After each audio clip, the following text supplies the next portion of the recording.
Pesona si Gadis Desa, Episode 2, Buaya Darat. Sepulang dari rumahnya Luri, Vedo tidak henti-hentinya tersenyum senang.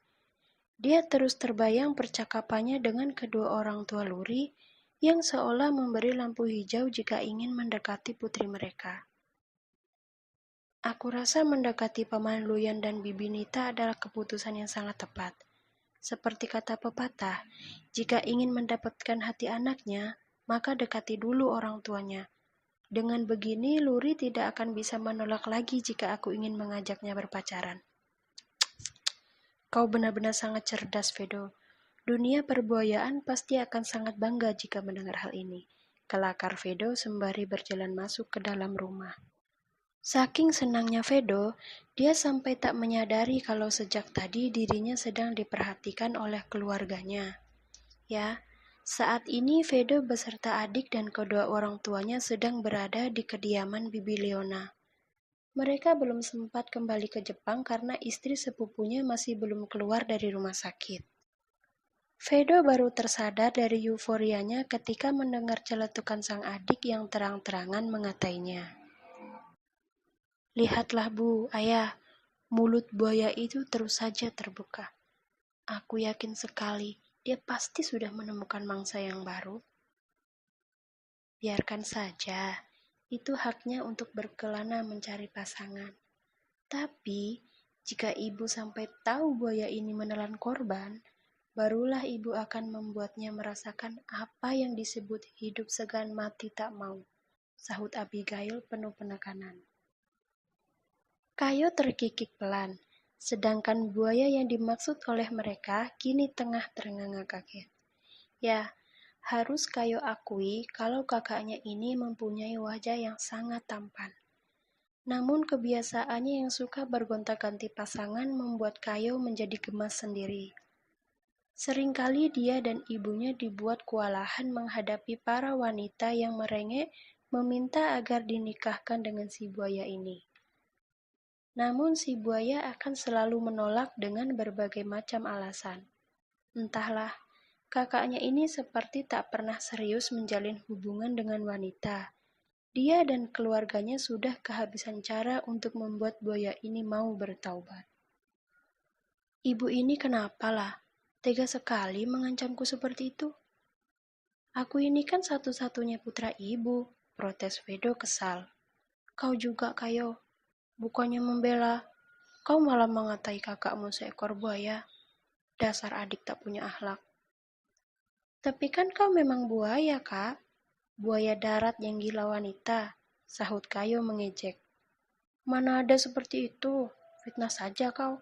Omel Vedo bersungut-sungut. Oh ya? Apa aku perlu menyebutkan jenis-jenis wanita yang sudah kau buat kecewa? Tanya Kayo sembari memicingkan mata. Kalau tidak salah, waktu itu ada seorang gadis yang datang ke rumah sambil menangis terseduh-seduh. Dia bilang kau meninggalkannya begitu saja di hotel. Siapa namanya, Bu? Aku lupa.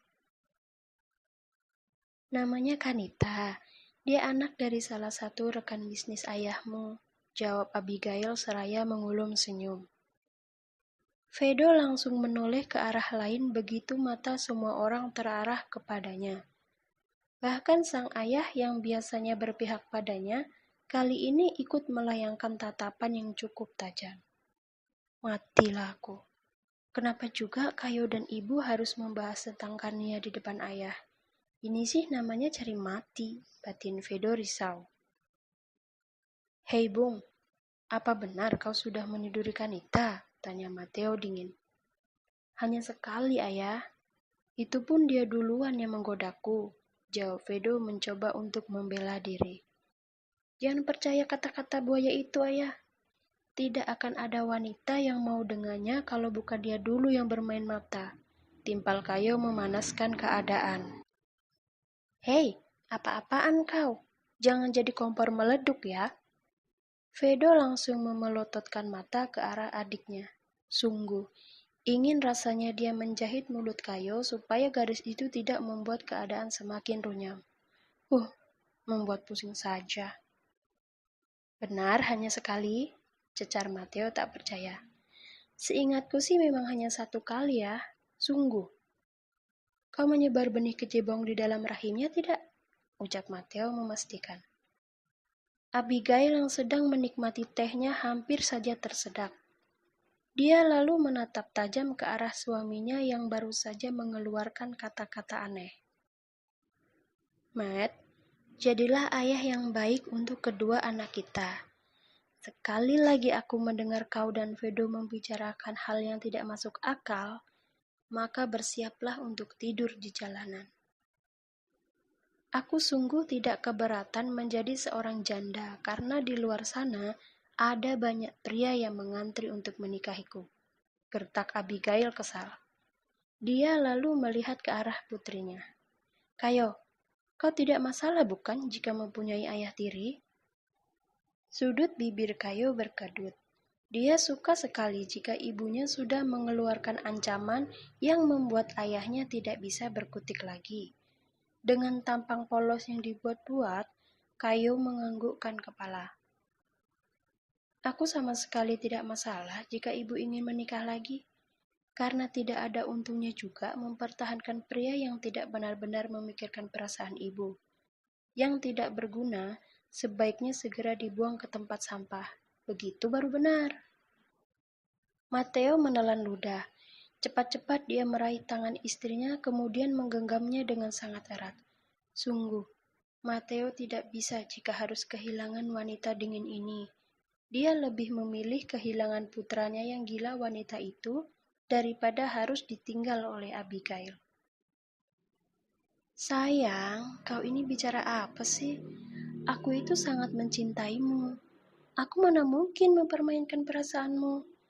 Kau ingat kan bagaimana dulu aku mengejarmu? Aku mendaki ratusan bukit dan juga menyelami lautan hanya agar bisa bersatu denganmu. Tolong jangan bicara seperti itu lagi padaku, oke?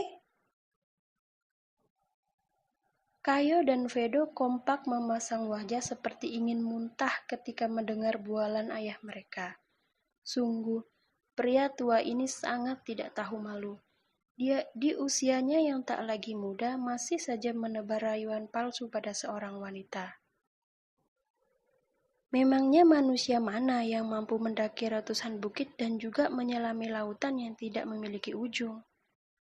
Hanya pria tua ini sajalah yang mampu berkata tidak masuk akal seperti itu.